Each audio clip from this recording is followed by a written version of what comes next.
میکنم، فقط به سوی اون نظر میکنم.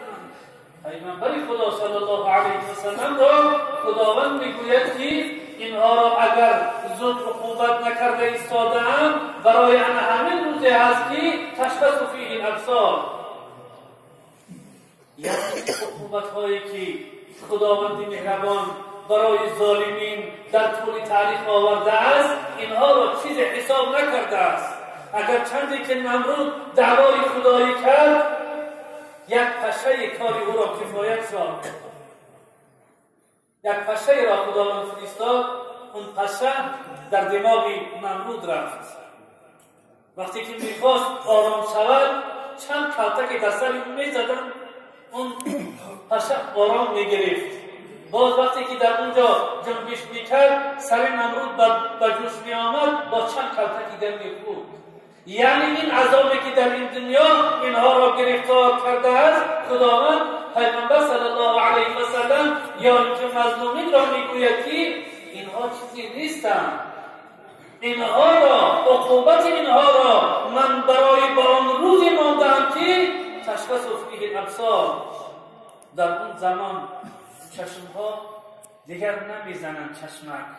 چشمها از ترس فقط به همون نقطه ایستاده‌اند که آتش علمگه میزند، یا فقط به سوی آسمان نظر دارند که چه حکمی از سوی خداوند به این زمین میفراید، ما را خداوند چه کاری میکرده باشد.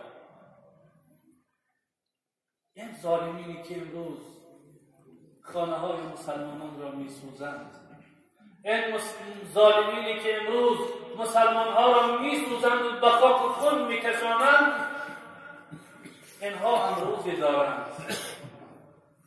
وقتی که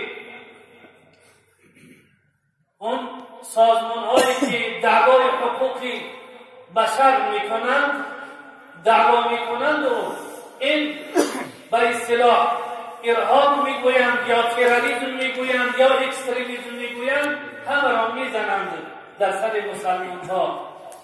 گویا اسلام برای مردم همین به خاک و خون کشیدن ها را آورد.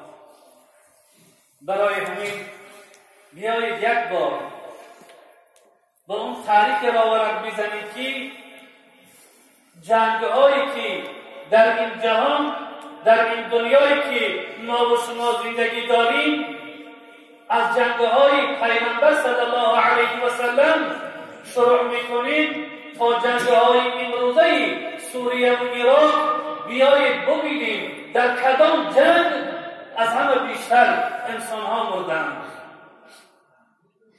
آیا 29 غزوه‌ای که رسول اکرم صلی الله علیه و سلم برای اعلای کلمت الله بر علیه مشرکین می‌جنگید، در 29 غزوه آن پیغمبری که امروز عالم بشریت را تروریست میگویند، آیا در اون جنگ‌های او بیشتر مرده است یا در جنگ‌های سوریه و عراق یا در جنگ یکم و دوم جهان؟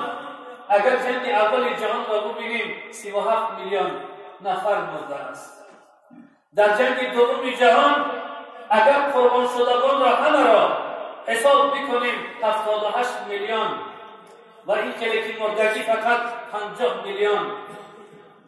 تا 11 فوریه سال 2016 در سوریه 470,000 نفر از مجروح تا کشته، 250,000